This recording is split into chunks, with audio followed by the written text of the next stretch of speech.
ಕೆಲ ದಿನಗಳಿಂದ ಅನಾರೋಗ್ಯದಿಂದ ಬಳಲುತ್ತಿದ್ದ ಬೆಳ್ತಂಗಡಿಯ ಖಾಸಗಿ ಕಾಲೇಜಿನ ವಿದ್ಯಾರ್ಥಿನಿ 17 ವರ್ಷದ ಸಾನ್ವಿ ಎಂಬಾಕೆ ಚಿಕಿತ್ಸೆ ಫಲಿಸದೆ ಆಸ್ಪತ್ರೆಯಲ್ಲಿ ಸಾವನ್ನಪ್ಪಿದ್ದಾಳೆ.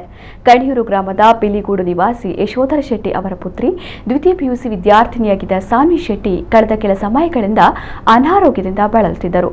ಈ ಹಿನ್ನೆಲೆಯಲ್ಲಿ ಆಸ್ಪತ್ರೆಗೆ ದಾಖಲಿಸಲಾಗಿತ್ತು. ಆದರೆ ಚಿಕಿತ್ಸೆ ಫಲಿಸದೆ ಸಾವನ್ನಪ್ಪಿದ್ದಾಳೆ ಎಂದು ತಿಳಿದುಬಂದಿದೆ. ಈಕೆ ತಾಯಿ ರೇಖಾ, ಸಹೋದರ ಸುಹಾನ್ ಅವರನ್ನ ಅಗಲಿದ್ದಾರೆ.